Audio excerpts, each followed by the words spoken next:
I'm never clear on the NFL's rules. I just kind of try to go along with it. You know, one of my friends, she's from China, and she asked me, Michael, I don't understand the rules. And I said, I don't understand the rules either. So we were right along. I've been doing it for 20 years. I don't even understand it. So I said, well, that's one of those things you never really understand. There's times where they find people for stuff, and then there's times they don't find people for stuff. And there's times where people have a sense of celebration, and then sometimes they don't do nothing and they get fined. And it's really confusing. And there's times where people do pass interference, and there's times where they're passing interference and they don't call, and you're just like, what happened on that play?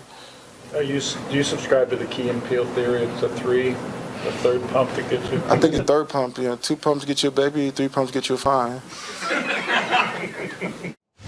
I hope you noted the sweater that he was rocking. Looked like he had It's Christmas time. He had a pump going with the sweater. Right. Too. What was that? It was Hinkle McCringleberry and the ref was right up into his junk.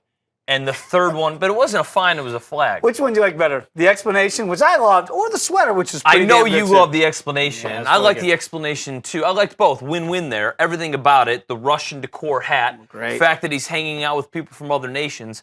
Both communist. Maybe that's the only downside of this. That's my political side. Nonetheless, I think that Michael Bennett is a breath of fresh air and Richard Sherman is a breath of fresh air 7 out of 10 times. The Seahawks are a product of their leadership. And we've talked about it off camera a lot. Pete Carroll might be the only successful players coach that keeps it within the lines, and it's tested again. Right now, this will be a storyline during the postseason. You're right. Right now, these last 2 weeks, as you know, amazingly, you guys haven't even clinched a bye yet. You haven't even clinched a division yet, the Cowboys.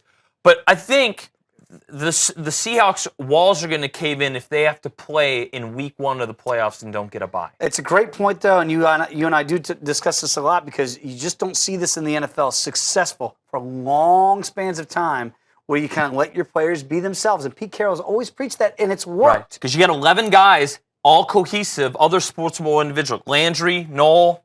That's why Michael Bennett can wear that.